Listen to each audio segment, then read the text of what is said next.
You really thought she'd notice? My granddaughter whispered with a laugh as I reached for the name tag at her wedding reception. I looked down slowly, expecting to see Evelyn Carter, grandmother of the bride. Instead, written in elegant gold lettering beneath my name was a second line that made my fingers go cold. The absent old lady. For a moment, the ballroom around me seemed to fade into silence. The crystal chandeliers above the dance floor still sparkled. Waiters still carried trays of champagne between tables covered in white roses and ivory silk runners. Somewhere near the stage, a jazz trio was playing softly while guests laughed over expensive cocktails. But all I could hear was the sound of my own heartbeat.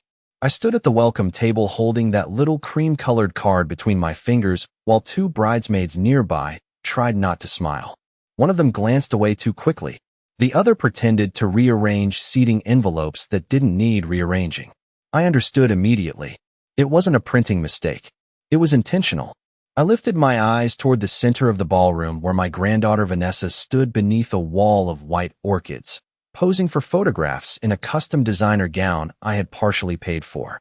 She looked beautiful, cold, polished, radiant. The kind of beauty magazines love to put on covers. She laughed as her new husband whispered something into her ear, completely unaware that I was standing there reading the cruelest sentence anyone in my family had ever attached to my name. Or maybe she was aware. Maybe that had been the point all along. "Ma'am, are you okay?" the young woman behind the table asked quietly. I realized I had been staring at the card too long. I smiled softly and pinned the name tag onto my navy blue dress with steady hands. "Of course," I said. "It's a lovely wedding." My voice surprised even me. Calm, warm, controlled. At 72 years old, I had learned something important about humiliation. The people trying to embarrass you are always hoping to watch you break apart in public. I wasn't going to give them that satisfaction. I walked deeper into the ballroom slowly, my heels sinking slightly, into the thick ivory carpet. The scent of roses and candle wax hung heavily in the air. Every table held framed photographs of Vanessa and her new husband, Tyler. Engagement photos in Napa Valley. Vacation pictures in Italy. Childhood memories arranged carefully beneath soft golden lighting. I stopped near one of the larger displays and studied the photographs quietly. Vanessa at age 8 on a beach in Cape Cod. Vanessa graduating high school. Vanessa opening Christmas presents beside a marble fireplace. Vanessa at horseback riding lessons. Vanessa smiling on her first day of college. I stared at those pictures longer than I should have because in every single one, someone was missing. Me. My chest tightened almost painfully as I realized what I was looking at. It wasn't just the name tag. It wasn't just one cruel joke made during an expensive wedding reception. They had removed me from everything. Every memory. Every visible piece of family history. Even though I was the one who raised Vanessa after her mother disappeared for nearly 6 years. Even though I was the one who attended every dance recital, every doctor's appointment, every school fundraiser. Even though I had paid the deposit for this very ballroom after Vanessa cried in my kitchen 3 months ago saying she and Tyler couldn't afford the venue of their dreams. "Grandma." Vanessa's voice suddenly floated across the room, sweet as honey. I turned slowly. She walked toward me with cameras flashing around her, her smile picture perfect for the guests watching nearby. Then her eyes dropped briefly to my name tag. I saw it happen. Just for a second. The corner of her mouth twitched upward. Pride. Satisfaction. She kissed my cheek lightly, careful not to wrinkle her makeup. "I'm so glad you made it," she said warmly enough for everyone else to hear. I smiled back, just as gently. I wouldn't have missed it for the world. But as she walked away toward another photographer, I noticed something strange near the massive projection screen beside the dance floor. A slideshow had started playing overhead for the arriving guests. Childhood photographs, family holidays, birthday parties, years and years of memories moving slowly beneath soft piano music. I watched carefully as image after image appeared across the screen. And then I realized something that made the room suddenly feel much colder. Every photograph that once included me had been cropped. I stood there beneath the glow of the projection screen while the slideshow continued moving from one memory to the next. Christmas mornings, summer vacations, birthday dinners at restaurants I remembered paying for. Every photograph had been carefully edited so that Vanessa remained at the center while I disappeared completely from the frame. In one picture, I recognized my own hand resting on her shoulder because of the emerald bracelet my late husband gave me on our 40th anniversary. The hand was still there, but the rest of me had been cropped away. Another image showed Vanessa blowing out candles at her 16th birthday party inside my dining room. I remembered baking that cake from scratch because she wanted buttercream roses around the edges. The photo cut off half the table so perfectly that nobody would ever know I had been sitting beside her moments before the picture was taken. It felt strangely clinical, not emotional, not impulsive.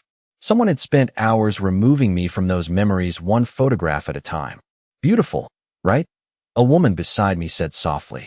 I turned and recognized Tyler's mother, Patricia, holding a champagne flute near her chest. She gave me a polite smile, though something uncertain flickered behind her eyes. Vanessa worked very hard on the slideshow. I looked back at the screen. Yes, I said quietly. I can tell. Patricia hesitated before lowering her voice. I thought perhaps there had been some kind of mistake. I met her eyes then, and for a second neither of us spoke. That silence told me everything. Other people had noticed. They were uncomfortable, but not uncomfortable enough to say anything out loud. The music shifted to a slower piano melody while guests continued filling the ballroom. Servers carried silver trays filled with crab cakes and tiny glasses of champagne mousse. Laughter echoed near the dance floor. Somewhere behind me, Vanessa squealed happily as another photographer asked for candid shots with her bridesmaids. Life continued normally around me while I stood there watching myself vanish from my own family history. I drifted toward my assigned table near the far corner of the ballroom. It sat partially hidden beside a service hallway where waiters pushed metal carts back and forth through swinging kitchen doors. Most of the guests at the surrounding tables were distant business acquaintances or neighbors I barely recognized. At the center tables near the stage sat Vanessa's closest friends, Tyler's wealthy relatives, and the family members important enough to appear in photographs. My chair faced the wall. I adjusted it quietly before sitting down. A folded menu rested beside my plate along with a wedding favor candle wrapped in pale gold ribbon. Underneath the candle sat another small card written in Vanessa's elegant handwriting. Thank you for always supporting me from afar. I stared at those words for several seconds. From afar, as though I had been some distant relative sending birthday checks once a year instead of the woman who raised her beneath my own roof. My fingers tightened slightly around the edge of the card before I placed it back onto the tablecloth. Then I noticed movement near the projection booth beside the ballroom entrance. A tall man in a black suit was speaking quietly with one of the event coordinators while holding a camera against his chest. He glanced briefly toward me, then toward the slideshow still glowing overhead. His expression changed almost immediately. Not pity exactly. Recognition. Like someone realizing they had just walked into the middle of something ugly disguised as elegance. A moment later, another childhood photograph appeared on the screen above the dance floor. Vanessa smiling in front of the beach house in Cape Cod when she was 10 years old. The frame cropped tightly around her face. But I remembered the original picture perfectly because I had taken it myself only seconds before she ran into my arms laughing after the tide knocked over her sandcastle. In the original photograph, she had been holding my hand. I kept staring at the slideshow long after the music changed and guests began taking their seats for dinner. The photographs moved slowly across the giant screen above the ballroom, like carefully rewritten memories. Vanessa at Disney World. Vanessa on graduation day. Vanessa standing beside the Christmas tree in the house my husband and I bought 43 years ago. In every image, there was empty space where I knew I had once been standing. It felt unnatural, almost ghostly, as though someone had tried to erase proof that I had ever existed in her life at all. I lowered my eyes toward the untouched champagne beside my plate. Tiny bubbles rose silently to the surface while conversations echoed around me. At the nearby tables, guests complimented the flower arrangements and admired Vanessa's wedding gown. Someone laughed loudly near the dance floor. Another person mentioned how generous the bride's family must have been to afford a ballroom like this in downtown Charleston during peak wedding season. I almost smiled at that. Most of them had no idea that the ballroom deposit had cleared from my account less than 90 minutes after Vanessa sat crying at my kitchen table 3 months ago, telling me she might have to settle for a smaller venue because Tyler's family was pressuring them to impress their social circle. Grandma Evelyn, a soft voice interrupted my thoughts. I looked up to see a young waiter holding a tray of sparkling water. He seemed nervous. The photographer asked me to bring this to you. I blinked slightly. The photographer? The young man nodded toward the projection booth near the entrance before quickly walking away. I turned my head carefully. The tall man with the camera was still standing there. Dark hair, black suit, maybe late 30s. When our eyes met, he gave a polite nod before returning his attention to the equipment beside him. Strange. I looked down at the glass he had sent me. Folded carefully beneath the napkin was a small cream-colored card. My fingers paused before opening it. There was only one sentence written in neat handwriting. You are not imagining this. For the first time all evening, something inside my chest shifted. Not pain exactly. Validation. Quiet and cold. I slipped the note into my purse just as Vanessa appeared beside my table again, glowing beneath the ballroom lights while guests admired her like she belonged on a magazine cover. Everyone keeps asking where you are, she said sweetly, resting one manicured hand against my shoulder. You have been hiding over here all night. I glanced slowly around the room. Nobody had asked for me. Nobody had even approached my table except the waiter. But Vanessa's performance was flawless. If someone had filmed the interaction, she would have looked like the loving granddaughter checking on her elderly grandmother. I did not want to distract from your big night, I replied calmly. Her smile tightened almost invisibly. You could never distract from anything. The sentence sounded harmless. Complimentary even. But something about the way she said it landed differently. Like a woman reassuring someone they no longer mattered enough to be noticed. Behind her, the slideshow shifted again. A photograph appeared of Vanessa opening acceptance letters from colleges at the kitchen island in my home. I remembered that day clearly because she had cried when she got into Georgetown. In the original picture, my arms had been wrapped around her shoulders while she held the envelope against her chest. Now only Vanessa remained visible beneath the soft golden kitchen lighting. My coffee mug still sat near the edge of the cropped frame like evidence from another life. Vanessa followed my gaze toward the screen.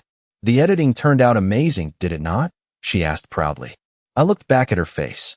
For one brief second, I saw it clearly. This had not been carelessness. It had not been oversight. It had been deliberate, careful, patient. She had spent years removing me piece by piece from her version of the world until tonight became the final step. Public confirmation that I was no longer part of the family story she wanted people to see. Then the photographer suddenly crossed the ballroom floor toward us with his camera hanging against his chest, and the moment Vanessa noticed him approaching, her expression changed. Vanessa's hand slipped away from my shoulder the moment she noticed the photographer approaching us. The change in her expression was subtle, but I saw it immediately. Her smile remained perfectly polished for the guests around us, yet her eyes sharpened with something colder underneath. Awareness. Caution. The man stopped a few feet from our table and offered a professional smile. Mrs. Carter, he said politely. I wanted to introduce myself properly. I am Lucas Bennett. I have been photographing weddings for the Whitmore family for years. His voice was calm and warm, the kind that made people instinctively trust him. I nodded slightly. It is a beautiful event, Mr. Bennett. Thank you, he replied, though his attention shifted briefly toward the slideshow still glowing across the ballroom wall. Actually, I was hoping to speak with you privately for just a moment when you have time. Vanessa answered before I could. Lucas has been running around all day. I am sure he is exhausted. The sentence sounded light, almost teasing, but there was tension hidden beneath it. Lucas glanced toward her politely. It will only take a minute. Vanessa laughed softly. Well, do not steal my grandmother for too long. We still need family portraits later. Family portraits. The words almost felt ironic after everything I had seen tonight. Lucas waited until Vanessa drifted back toward the center tables before lowering his voice. There is a lounge area near the terrace if you would not mind stepping away for a moment. I studied him carefully. At my age, instinct becomes sharper than politeness. And something about this man told me he was not approaching out of curiosity or gossip. He looked uncomfortable, like someone carrying information he wished he had never learned. I rose slowly from my chair and followed him through the edge of the ballroom toward a quieter hallway lined with framed black and white photographs of Charleston Harbor. The noise of the reception softened behind us until only muffled music and distant laughter remained. Lucas stopped near a small sitting area beside the terrace doors. Candlelight flickered against the windows, overlooking the water outside. I hope this is not inappropriate, he began carefully. But I think you deserve honesty. I folded my hands calmly in front of me. Honesty is usually expensive in families like mine. Something in my answer made him hesitate before speaking again. Vanessa personally reviewed every photograph and video clip for tonight's slideshow. I remained silent. At first, I assumed she simply wanted a cleaner aesthetic for the presentation. Brides get particular about details. But then she specifically requested that every image including you be cropped, edited, or removed completely. He said the words gently, almost apologetically. Even so, hearing them spoken aloud settled into my chest like cold stone. Lucas continued quietly. She also instructed the videographer to avoid close shots of your table during the reception. I looked toward the ballroom doors. Why? He exhaled slowly before answering. Because she said your presence made the event feel older. For a few seconds, neither of us moved. Somewhere inside the ballroom, applause erupted as glasses clinked together. Celebration continued while my entire existence was being carefully minimized only a few yards away. Lucas rubbed the back of his neck uncomfortably. I should not be telling you this, but when I saw the name tag earlier, he stopped himself. I have photographed hundreds of weddings. I know the difference between stress and cruelty. I stared out through the terrace windows toward the dark water beyond the marina. Small lights reflected softly against the harbor while yachts rocked gently beneath the night sky. Charleston looked peaceful from a distance. Elegant. Refined. Just like this wedding. Just like Vanessa. Do you know what hurts the most? I asked quietly. Lucas did not answer. It is not the insult itself. It is realizing how long someone must secretly resent you to erase you this carefully. My voice remained calm, but memories had already begun rising one after another inside my mind. Thanksgiving dinners where Vanessa barely looked up from her phone. Family vacations where I was suddenly told there was not enough room at the rental house. Birthday parties where my invitations arrived late. Christmas cards featuring everyone except me. Tiny exclusions so subtle I kept convincing myself they were accidents. Until tonight. Tonight removed all doubt. Lucas reached into the inside pocket of his jacket carefully and pulled out a thin silver tablet used to manage the wedding media files. There is something else I think you should see, he said quietly. Then he turned the screen toward me, and my blood ran cold the moment I recognized the email displayed across it. I stared at the tablet in Lucas's hands while the glow from the screen reflected faintly against the terrace windows behind us. The email had been sent 3 weeks earlier from Vanessa's personal address. Her tone was polished and professional, almost cheerful. Please make sure my grandmother is minimized in all visual materials. We are going for a cleaner and more modern family presentation. If possible, avoid focusing cameras on her during speeches or formal moments. Thank you so much. Below the message sat a second email from the videographer confirming the adjustments had already been made. My eyes moved slowly across every sentence, every carefully chosen word. Minimized. Cleaner. Modern. As though I were outdated furniture someone politely removed before guests arrived. Lucas lowered the tablet gently once he realized I had finished reading. I am sorry, he said quietly. I debated all week whether I should tell you. I folded my hands calmly in front of me, though my fingertips had gone cold. You did the right thing. The strange part was that I did not feel shocked anymore. Not really. Deep down, some part of me had already known. Tonight had simply removed the final layer of denial I had wrapped around my family for years. I leaned back slightly in the chair beside the terrace window while memories surfaced one after another with painful clarity.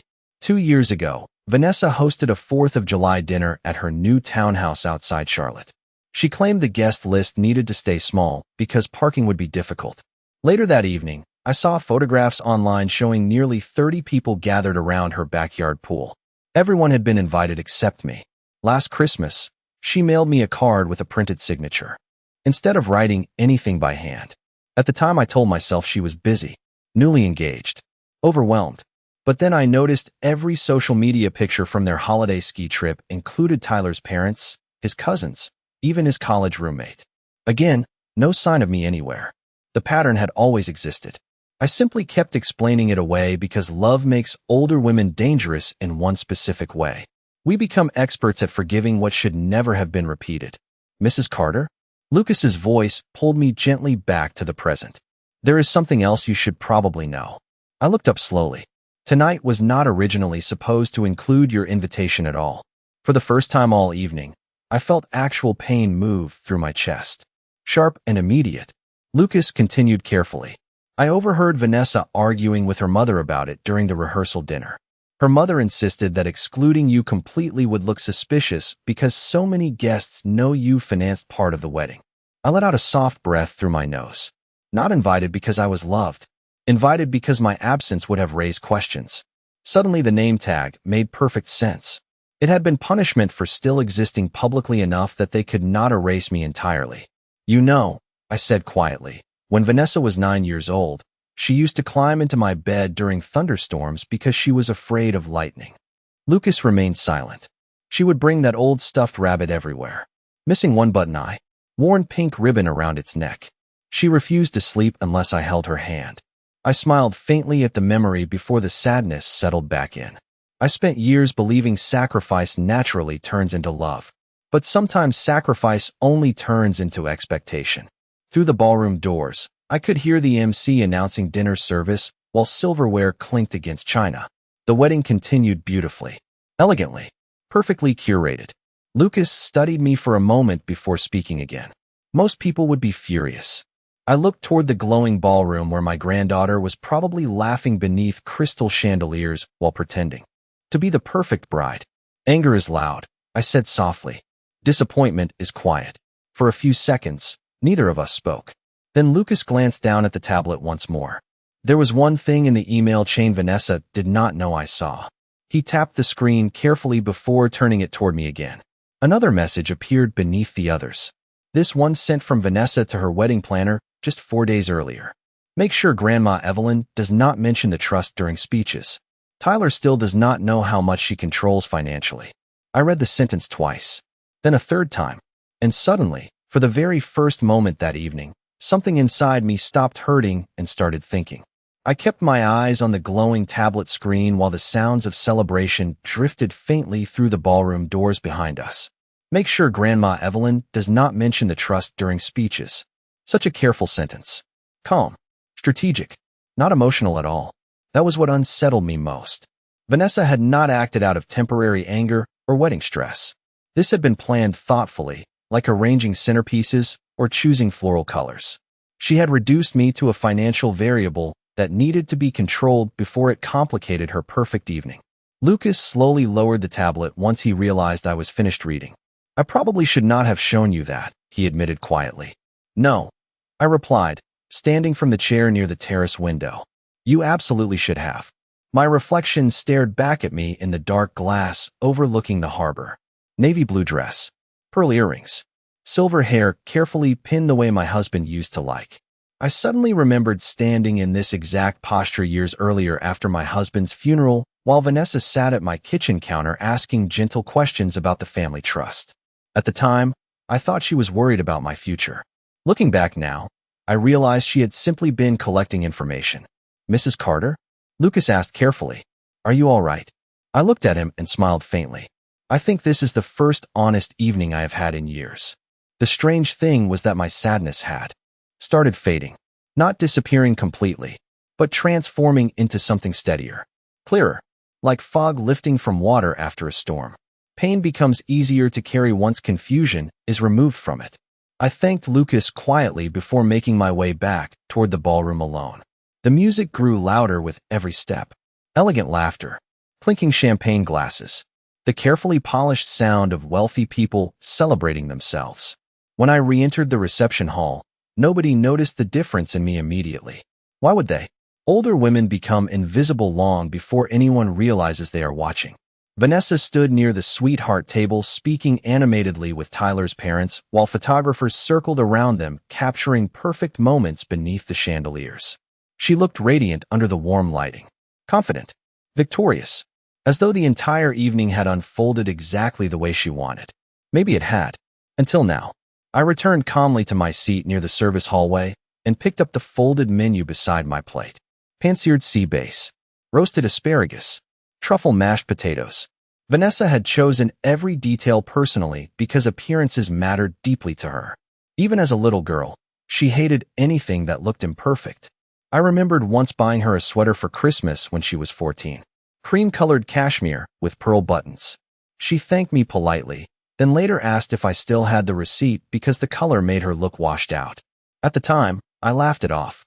Teenagers can be shallow. But tonight, those tiny memories rearranged themselves into something sharper.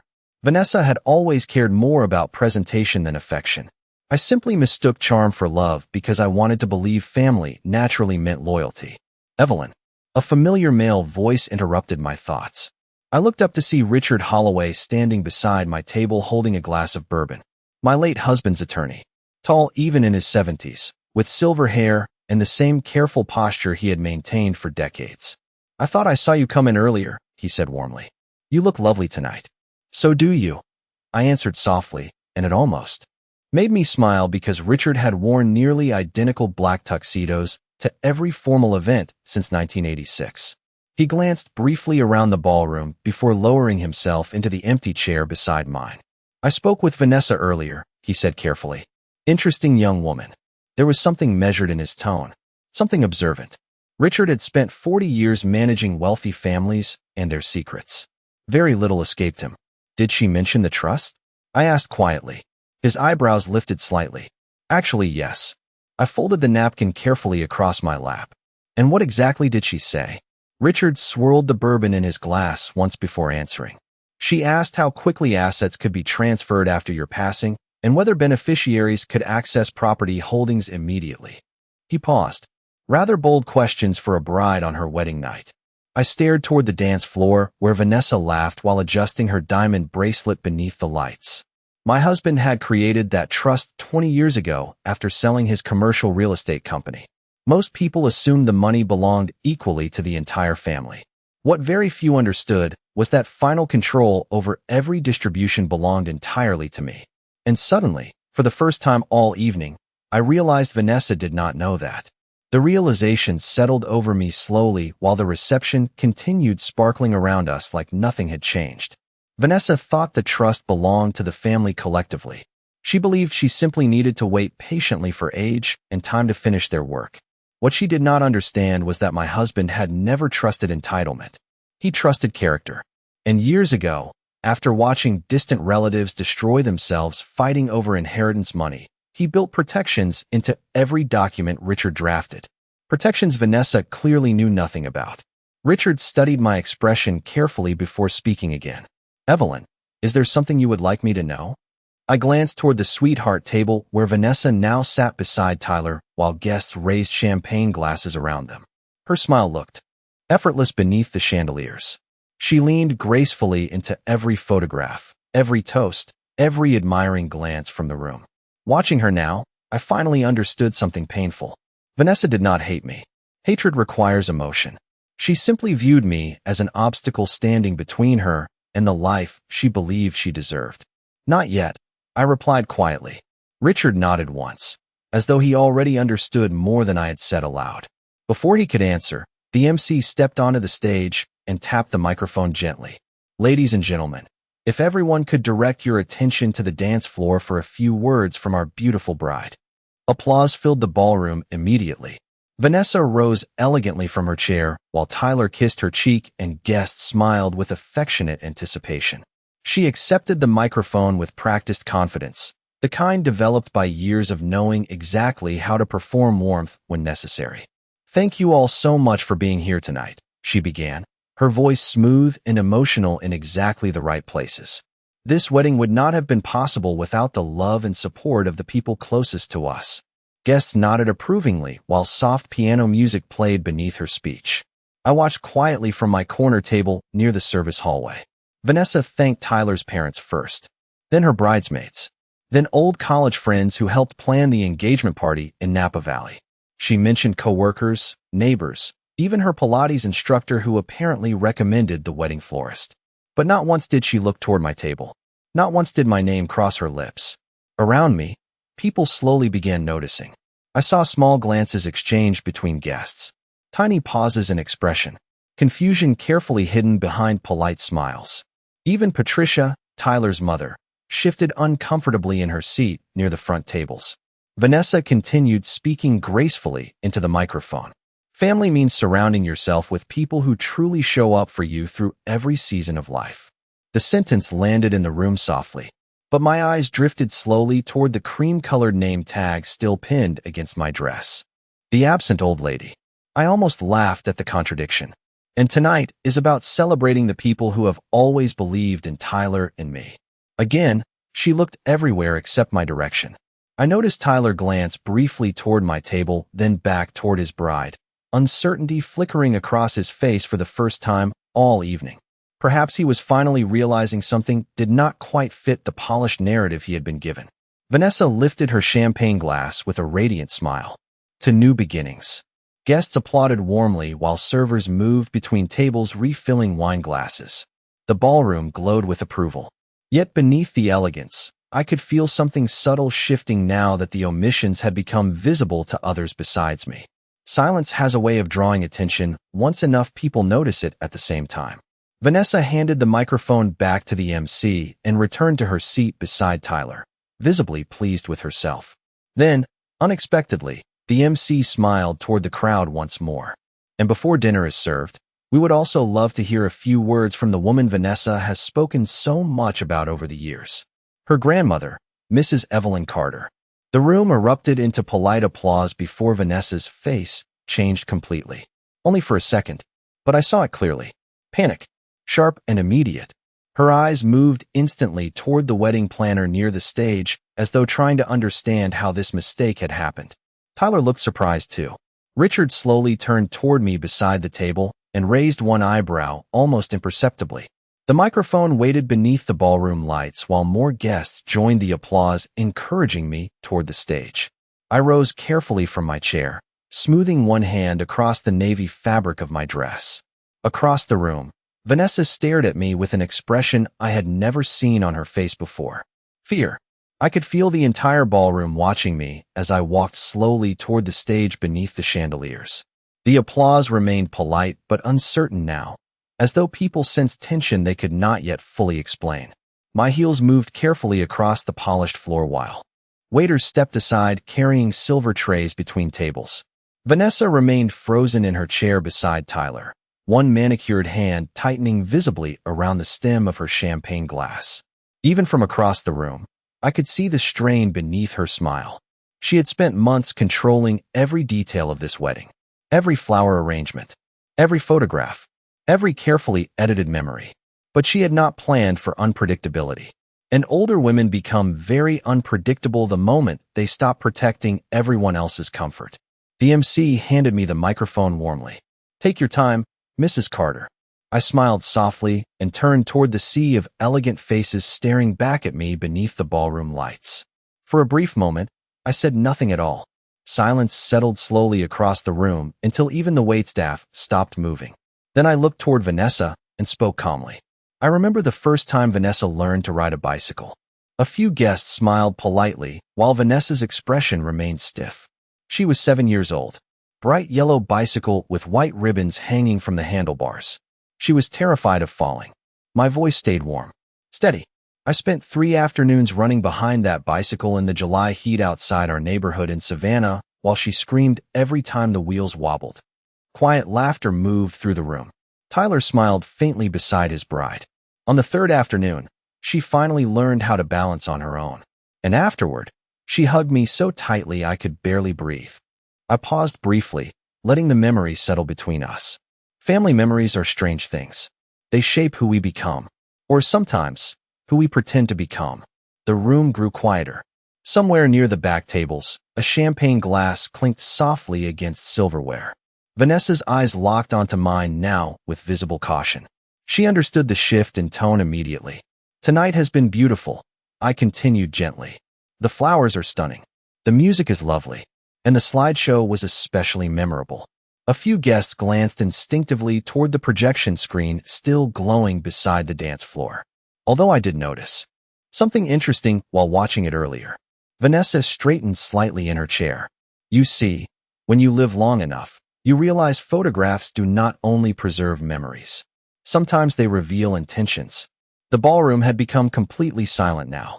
Tyler looked slowly toward his bride, confusion beginning to form across his face. I kept my posture relaxed, one hand resting lightly against the microphone stand. For most of my life, I believed love meant making sacrifices quietly, paying tuition without expecting gratitude, helping with mortgages without asking for recognition, funding weddings because seeing family happy felt rewarding enough.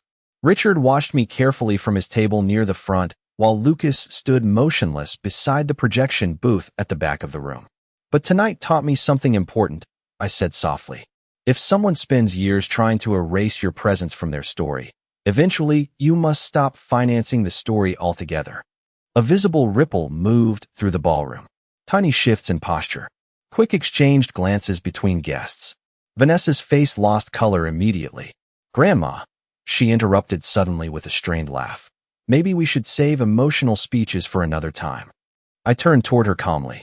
"Oh, sweetheart, this is not emotional." My voice remained gentle enough to make the sentence far more unsettling. "This is administrative."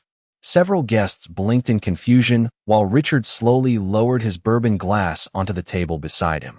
I reached into my evening purse carefully and removed a folded cream-colored envelope. Earlier tonight, I was reminded that the Carter Family Trust still lists me as sole controlling authority over all distributions, property access, and beneficiary approvals. Tyler's expression changed instantly as he looked from me to Vanessa. She stared at the envelope in my hands like she had suddenly forgotten how to breathe. "As of midnight tomorrow," I continued quietly, "the trust will undergo a full review before any future transfers or inheritances are approved." No one moved. Even the musicians near the stage remained frozen beside their instruments. Vanessa rose abruptly from her chair. "Grandma, this is not appropriate." I met her eyes across the ballroom. Neither was the name tag. The silence that followed felt almost physical. Heavy. Absolute. Somewhere near the back of the room, I heard someone inhale sharply. Tyler slowly turned toward his new wife, his face filled not with anger yet, but realization. And for the very first time that evening, Vanessa no longer looked elegant beneath the chandeliers. She looked exposed. No one in the ballroom seemed to know where to look after that. Some guests stared down at their plates. Others watched Vanessa with open curiosity now that the perfect performance had cracked beneath the chandeliers. Tyler remained standing beside her chair, his face pale with confusion while the truth rearranged itself around him piece by piece. I folded the cream-colored envelope calmly and returned it to my purse. Then I handed the microphone back to the MC with the same quiet grace I had used entering the ballroom hours earlier. "Please enjoy the rest of the evening," I said softly.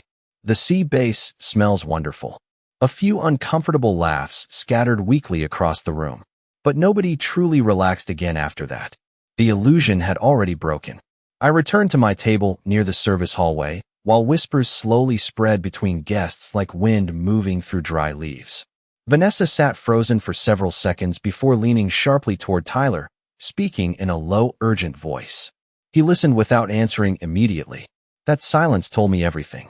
Whatever version of me Vanessa had spent years describing to him no longer matched the woman he had just watched address an entire ballroom with perfect composure while dismantling her carefully managed narrative in less than 3 minutes.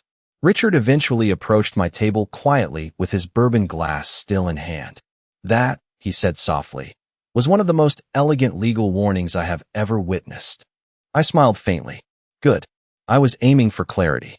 Across the ballroom, Lucas lowered his camera for the first time all evening. Our eyes met briefly before he gave the smallest nod of respect. Not pity anymore. Respect. Dinner continued eventually because wealthy people will tolerate almost any level of emotional disaster as long as the catering remains expensive enough. Yet the atmosphere had changed completely. Conversations became quieter. Forced. Guests who had ignored my table earlier now stopped by one after another with awkward smiles and compliments. One woman squeezed my hand gently and whispered, "You handled yourself beautifully." Funny how quickly invisibility disappears the moment money enters the conversation openly. I left the reception shortly after dessert was served. No dramatic exit. No tears. I simply collected my shawl from the coat check and stepped outside into the cool Charleston night while music continued behind the ballroom doors. The harbor air smelled faintly of salt water and gardenias. Across the marina, yacht lights shimmered against the dark water while distant laughter drifted from rooftop restaurants nearby. My driver opened the car door quietly, but before I stepped inside, I heard hurried footsteps behind me. "Grandma." Vanessa's voice sounded strained for the first time in years. I turned slowly. She stood beneath the entrance lights, still wearing her designer gown, though now the polished confidence was gone. "You embarrassed me in front of everyone," she whispered. I studied her face carefully. Even now, she did not look hurt about the slideshow, or the name tag, or the years of humiliation hidden beneath polite smiles. She only looked frightened about consequences. "No," I replied calmly. I corrected the atmosphere. Her eyes filled instantly with anger. "You cannot punish me over one misunderstanding." I almost smiled at the word misunderstanding. Such a soft label for years of calculated erasure. "Vanessa," I said quietly, "do you know what the saddest part of aging is?" She crossed her arms tightly, but said nothing. "It is realizing some people only love your generosity, not your presence." For a brief second, her expression changed. Not guilt exactly. Something smaller. Recognition. Because deep down, she knew I was right. I reached into my purse once more and removed the folded name tag before placing it gently into her hand. The absent old lady glimmered beneath the entrance lights between her manicured fingers. "Keep this," I told her softly. "One day you may finally understand what it cost you." Then I stepped into the car and closed the door before she could answer. A month later, Richard completed the trust review exactly as instructed. Several discretionary distributions were frozen indefinitely, pending beneficiary evaluations. The Charleston property Vanessa expected access to was transferred into a foundation supporting housing programs for abandoned senior women. Tyler quietly moved out of their townhouse 6 weeks after the wedding. And every Christmas since then, I have received a handwritten card from Lucas Bennett containing nothing more than a simple photograph from that evening. Not the ballroom, not the speeches, just one image of me standing alone beneath the chandeliers in my navy blue dress while everyone else looked the other way. Funny thing about photographs. Eventually, they reveal exactly who was absent all along.